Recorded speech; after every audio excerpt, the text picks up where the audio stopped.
श्रोताओं, मैं मुकेश गंभीर, डायरेक्टर रेडियो बूस, आज स्टूडियो में बैठ के इस बात की घोषणा करते हुए प्रफुल्लित महसूस कर रहा हूँ कि जिस मकसद से हमने रेडियो की स्थापना की थी, वो मकसद धीरे धीरे पूरा हो रहा है।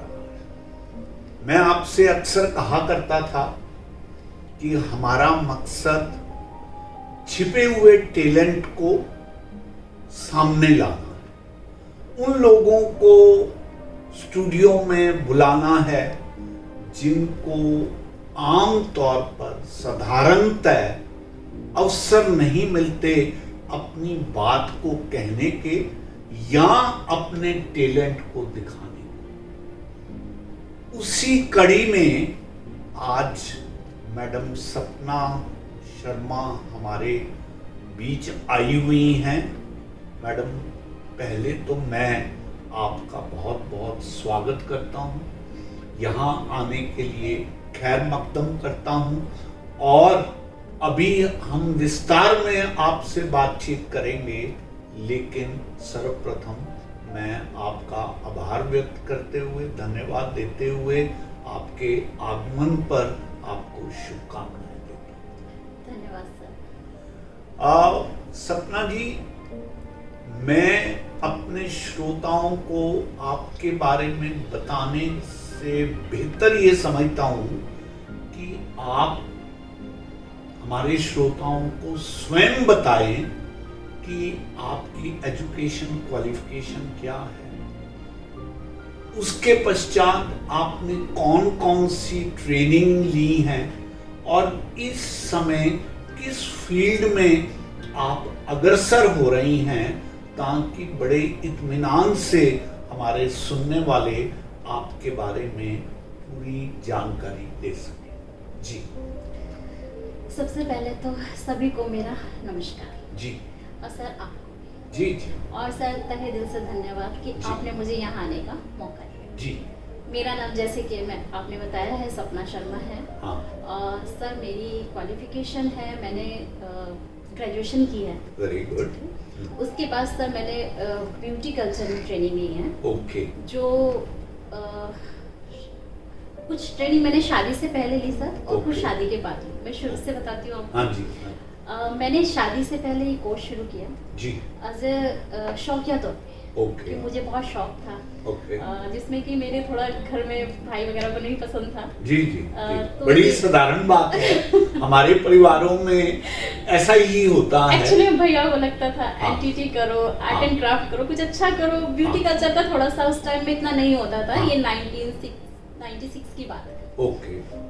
तो उसके बाद भैया ने मुझे बोला कि कुछ और पढ़ाई में करो। मैंने चोरी छिपे भैया से ये कोर्स ज्वाइन किया। ओके।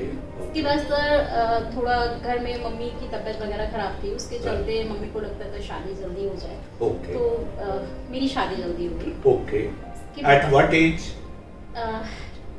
20। ओके, 20 साल की उम्र में आपकी शादी हुई। जी। उसके बाद तब ऐसी कुछ सिचुएशंस थी कि मैंने ग्रेजुएशन भी नहीं की थी। ओके। उसके बाद मेरी शादी हो गई। शादी के बाद यहाँ आने के बाद जो मेरी मदर इन लॉ थी, जी। मतलब उसके बाद मेरा सर बेटा हुआ। ओके। तब भी मैं कुछ नहीं कर पाई। ओके। उसके बाद मेरी मदर इन लॉ को लगता था कि कुछ करो कुछ करो। अच्छा, ये बड़ी अलग सी बात है कि मदर इन लॉ आपसे ये चाह रही थी कि आप जो कुछ भी घर पे रह के कर सकती हैं वो करें या बाहर जाके करें। तो ऐसी एनकरेजमेंट आम तौर पर मदर इन लॉज द्वारा नहीं दी जाती। सर मैं इस मामले में थोड़ा लकी हूँ कि Yes. मेरी पूरी family, sister in law, brother in law, जो मेरी तिब्रानी है, हाँ। मतलब बहुत सपोर्ट करते हैं Very मुझे good. सभी चीज के लिए। जी। आज भी कुछ करना चाहती हूँ तो मुझे पूरी फैमिली सपोर्ट। बहुत अच्छी बात है और शायद इसलिए आज आप हमारे साथ स्टूडियो में बैठी हैं और अपनी बात व्यक्त करें। तो उन्होंने फिर मुझे कोर्स ज्वाइन करने के लिए कहा। पहले उन्होंने बोला ग्रेजुएशन करो। जी। ठीक है, तो मैंने ग्रेजुएशन शुरू की। जी। उसके बाद पूरी फैमिली चाहती थी कि कुछ करें। जी। मुझे इंटरेस्ट था ब्यूटी कल्चर में, तो मैंने मम्मी को बोला ठीक है मैं ब्यूटी कल्चर ज्वाइन कर लेती हूँ। ओके मैंने ब्यूटी कल्चर ज्वाइन किया। उसके Okay. बाद सर वहाँ बहुत अच्छा रहा मेरा, ओके तो वहीं के जो डायरेक्टर थे उन्होंने मुझे एज द टीचर अपॉइंट कर दिया। Very good.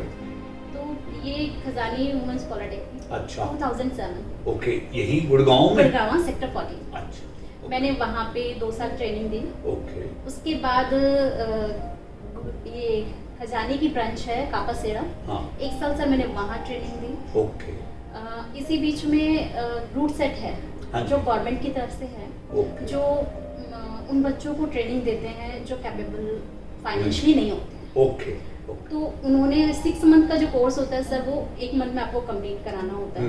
मैंने वहाँ ट्रेनिंग दी। तो ये अच्छी बात है कि सर वहाँ जो 10 साल का जो फीडबैक था उसमें सबसे अच्छा फीडबैक मेरे टाइम का था। ओके वेरी गुड, बड़ी इसके अच्छी बाद बात है। सावित्री पॉलिटेक्निक में मैंने ट्रेनिंग दी। अच्छा तो ऐसे ही चलता रहा। इसके बाद मैंने अपना पार्लर ओपन किया, अच्छा सेमिनार्स अटेंड वो कहाँ पे किया? गुड़गांव में ही है सर। अच्छा और still it is there? yes. Okay very good. और उसके बाद अभी रिसेंटली मैंने गवर्नमेंट की तरफ से असेसमेंट जो लिए जाते हैं हाँ। वो शुरू किए। अच्छा तो अभी तक वो भी चल ही रहे हैं। अच्छा, ये क्या चीज है गवर्नमेंट के द्वारा इसमें- असेसमेंट? सर इसमें ऐसा होता है कि जो गवर्नमेंट स्कूल होते हैं उसके अंदर अभी ब्यूटी कल्चर को ऐड कर दिया गया है वेरी गुड, लड़कियों के लिए ठीक या है। लड़कों के लिए भी है। ठीक तो है। उसका जो एग्ज़ाम होता है वोकेशनली कोर्स होता है सर। अच्छा उसका जो एग्ज़ाम होता है उसको लेने के लिए बाहर से टीचर्स को बुलाया जाता है। ओके ओके तो ये है आपका यूनिवर्सिटी की तरफ से है, परवन में सर की यूनिवर्सिटी है, अच्छा उसकी तरफ से है। उसकी मैंने ट्रेनिंग ली। Okay. उन्होंने मुझे एज अ असिस्टेंट अपॉइंट किया। ओके और अभी मार्च में मैंने वो असेसमेंट लिए हैं सर। Okay. और आगे भी लेने की तैयारी है। बहुत अच्छी बात है। देखिए सपना जी, मेरा ये मानना है कि ब्यूटी कल्चर के बारे में जानकारी रखना करना बहुत ज़रूरी और बहुत आवश्यक है। इसलिए क्योंकि चाहे बाहरी तौर पर एज ए प्रोफेशनल इसका प्रयोग किया जाए या ना किया जाए, लेकिन स्वयं के रख रखाव के लिए आज के दौर में इसके बारे में जानकारी रखना बड़ा ज़रूरी है। और एक तो होता है कि एक दूसरे के देखा देखी लोग फैशन कर लेते हैं, लेकिन जब आप ये समझने लगते हैं कि कौन सी चीज़ आपको सूट करती है, कौन सी मेकअप के लिए आपके स्किन किस पर्टिकुलर प्रोडक्ट के लिए बनी हुई है, तो मैं समझता हूँ ये अपने लिए भी बेहतर सर है, बहुत ज़रूरी है। बहुत ज़रूरी है। और कई मेरे स्टूडेंट ऐसे थे सर, जी सिचुएशन ऐसी हो गई कि सडनली किसी के हस्बैंड एक्सपायर हो गए जी। शादी के कुछ टाइम बाद। जी ससुराल वालों ने मना कर दिया रखने के लिए। जी तो उन बच्चियों ने आज के टाइम में सर थोड़ा थोड़ा करके एक छोटा सा पार्लर ओपन किया और आज की डेट में बहुत अच्छा पार्लर रन कर रही है। यस यस यस तो मुझे बड़ा अच्छा लगता है। हाँ। और मुझे सिखाने का भी सर है। हाँ और कुछ ऐसा होता है कि ऐसा नहीं है कि बाहर का जो भी है मैं वही करती हूँ। कोशिश ये करती हूँ कि मैं नेचुरल तरीके से अपने प्रोडक्ट तैयार करूँ, बिल्कुल जो मैं अपने पार्लर में भी यूज़ करती हूँ ठीक है, और दूसरों को भी सजेस्ट करती हूँ। बहुत अच्छी बात है। तो सपना जी, हम ये मान के चलते हैं कि आप बहुत से बच्चों के, गर्ल्स के सपने भी सजाती हैं और उनको इस बात के लिए तैयार भी करती हैं। इस बात के लिए आप बधाई की पात्र हैं। मैं ये समझता हूँ कि वुमेन एम्पावरमेंट के लिए लड़कियों को किसी भी क्षेत्र में सशक्त करना, उनको फाइनेंशियली इंडिपेंडेंट बनाना अपने आप में बहुत ज़रूरी बात है। और इसमें आपका जो योगदान है वो अपने आप में बहुत ही रिमार्केबल है और मैं ये समझता हूँ कि आपको उसके लिए कंटिन्यू रखना चाहिए और आप कर भी रही हैं। आप थोड़ा हमारे श्रोताओं को बताने का प्रयास करेंगे कि आपका अपना ब्यूटी पार्लर कहाँ पे है? सर मेरा है आपका सेक्टर 12, ओके बस नियर बस स्टैंड पड़ता है। ओके, वहाँ पर है। और कोई भी जो बच्चे सीखना चाहते हों यस, और फाइनेंशियली नहीं कर सकते हैं, हाँ, तो सर मैं उन्हें फ्री ऑफ कॉस्ट सिखाती क्या बात है, क्या बात है, ये हूँ। तो तो ऐसा कोई भी बच्चा है और हाँ। आके सीखना चाहता है, हाँ। तो सर मुझे कोई प्रॉब्लम नहीं है। तो बच्चे सपना आके जी, आप इस जंक्चर पे अपना टेलीफोन नंबर भी बोलें, ताकि हमारे श्रोताओं में से जो आपका ये इंटरव्यू सुन रहे हैं वो भी इस बात का लाभ उठा सकें कि आपसे संपर्क करें। कृपया फोन नंबर बताइए। मेरा फ़ोन नंबर है हम्म, 9250695789। ओके, एक बार फिर से बोल दीजिए। 9250695789। ओके, तो सपना जी, मुझे ये बताइए कि इस समय आपके ब्यूटी पार्लर में कितना स्टाफ आपका सहयोग करने के लिए है? सर पहले थोड़ा सा कोविड से पहले मेरे पास 5 से 6 लड़कियों का स्टाफ होता था, जी, लेकिन कोविड के बाद से अभी 3 से 4 लड़कियां मेरे पास स्टाफ में हैं। ओके। अ, तो ये जो वेडिंग के पर्पस के लिए दुल्हन को तैयार करने वाला सिलसिला है, उसको भी आप करवाते हैं, करते हैं, क्या करते हैं? कराती हूँ सर, मैं खुद करती हूँ। वेरी जो दुल्हन होती है उसके लिए मैं खुद करती हूँ। ओके, ठीक है। तो पिछले कितने सालों से ये क्रम चल रहा है? सर ये 2010 से अच्छा, मेरा पार्लर ओपन हुआ था, ओके, और तब से ये भगवान की कृपा से अच्छी बात अच्छे से चल रहा है। अच्छी बात है। तो सपना जी, और बताइए कि आप किस तरह का आने वाले टाइम में समय देखती हैं, जिसमें ऑफ कोर्स आप ट्रेनिंग भी दे रही हैं और आप वेडिंग के पर्पस के लिए गर्ल्स को तैयार भी करती हैं, और क्या एक्टिविटीज रहती हैं, थोड़ा सा विस्तार से बताने का प्रयास करें। जैसे फेशियल या पेडिक्योर, या थोड़ा सा इन टर्म्स में बताइए, क्या क्या फैसिलिटीज हैं आपके पास? मेरे पास सर आपका बेसिक से लेके जो एडवांस तक होता है, Okay. मेरे पास सारी फैसिलिटीज़ हैं। Okay. जिसमें आपका जो जब हम दुल्हन को तैयार करते हैं तो उसमें सर बहुत सारी चीज़ें होती हैं। आपका bleach, facial, waxing, manicure, pedicure, hair spa, हाँ। Body spa, Okay. और आपका हेयर ट्रीटमेंट्स आ जाते हैं, Okay. और स्किन ट्रीटमेंट आ जाते हैं सर।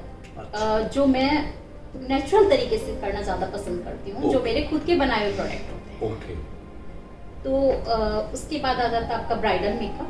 हम्म, तो सर ब्राइडल मेकअप हो जाता है। ओके। तो इस तरह का भी कोई व्यवस्था रखी हुई है कि कुछ लोग जिनको स्किन पे एलर्जी हो जाती है, उसका भी कोई ट्रीटमेंट वगैरह करते हैं? यस। ओके, कई बार ऐसा होता है सर कि क्लाइंट को भी नहीं पता होता है हाँ, कि हमें ये प्रोडक्ट यूज़ करना है या नहीं करना है। यस, तो वो करके मेरे पार्लर में भी हो जाता है सर ऐसा कई बार। ठीक। बच्चों से हो जाता है, राइट, ठीक है। और कई गर्ल्स ऐसी होती हैं जो किसी और पार्लर में जाके आते हैं और एलर्जी हो जाती है, फिर आके वो मुझसे पूछते हैं, तो सर उनको वो मैं ट्रीटमेंट देती ओके, हूँ। और वो जो कोशिश ये करती हूँ कि वो नेचुरल हो। और ठीक। सर काफ़ी क्लाइंट हैं मेरी, जो एक हैं रेखा हैं, हाँ। उनको भी काफ़ी स्किन प्रॉब्लम थी। राइट, तो रेखा, कभी बात होगी तो आप देखिएगा कि रेखा को काफ़ी बेनिफिट है। ठीक, ठीक। नहीं, वो तो नेचुरली अगर किसी एक स्पेसिफिक चीज को आपका ध्यान रखा जाए और ट्रीटमेंट के तौर पर उनको कुछ इस्तेमाल करने को बोला जाए, तो डेफिनेटली और प्रॉपर गाइडेंस के अंदर किया जाए। मेरा सर मानना ऐसा है कि अगर आप नेचुरल चीज़ों की तरफ ज़्यादा जाते Yes. हैं आर्टिफिशियल के बजाय, हाँ। तो वो ज़्यादा अच्छा होता है। ठीक है। और सपना जी, कोई संदेश आप देना चाहें हमारे श्रोताओं को अपने ब्यूटी पार्लर को लेके, और कोई ऐसी बात जो आप सोचते हैं कि भाई यंग गर्ल्स को ध्यान में रखनी चाहिए? यंग गर्ल्स को ध्यान में जो रखने वाली बात है सर, आजकल एक चीज़ होती है कि लोगों ने थोड़ा बहुत सीखा, पार्लर खोल लिया और बैठ गए, ओके, ठीक है। हमने सस्ता किया, हमने ये किया, हमने वो किया। तो मैं ये नहीं कहती कि सभी लोग गलत होते हैं, लेकिन फिर भी ये कहूंगी कि आप अपनी स्किन के साथ खिलवाड़ ना करें। Yes, very important. बिल्कुल। एक होता है कि 10 रुपए की चीज है सर और एक 100 रुपए की चीज है। मैं ये नहीं कह रही हूँ कि 10 रुपए वाली चीज कोई बेकार होती है, लेकिन 100% सही नहीं हो सकती है। महंगा रोए कभी एक बार कभी और सस्ता रोए बार। बार। तो स्किन को लेके गर्ल्स को कहूंगी कि आप थोड़ा सा ध्यान रखिए। यस, प्लीज ऐसा नहीं कि किसी ने कुछ भी बोल दिया, कुछ भी यूज कर लिया, यूट्यूब से कुछ भी देख लिया, कुछ भी Yes. यूज कर लिया। यस। तो आप अपनी स्किन का ध्यान रखिए, अपनी स्किन पे ध्यान दीजिए।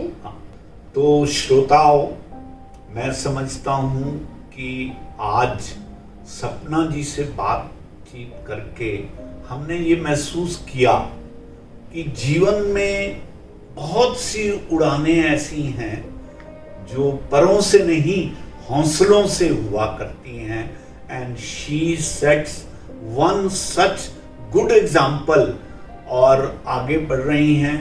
परमात्मा ने इनको बहुत गुण से नवाजा है और मैं अंत में इनके लिए बशीर बद्र का वो शेर कहना चाहता हूँ कि जब से चला हूँ मंजिल पे मेरी नजर है, मैंने अब मील के पत्थर नहीं देखे। आप ऐसे ही आगे बढ़ती रही सपना जी, और आज के यंग बच्चों के सपनों को आप साकार करें। इन्हीं गुड विशेस के साथ हम आपसे इजाज़त चाहेंगे और फिर आने वाले किसी टाइम में पुनः आपको स्टूडियो में बुलाएंगे और आपसे दोबारा बातचीत करेंगे। सर आपको मुझे यहाँ बुलाने के लिए तहे दिल से आपका धन्यवाद। और मेरे लिए ये बहुत अच्छी बात होगी सर जी कि आप मुझे दोबारा यहाँ आने का मौका यस, दें। डेफिनेटली। तो श्रोताओं, आपसे भी ये विनती करती हूँ कि इसी तरह से रेडियो गूंज को अपना प्यार देते रहिएगा। यस, यस, ठीक, बहुत बहुत धन्यवाद। Thank you. बहुत बहुत धन्यवाद।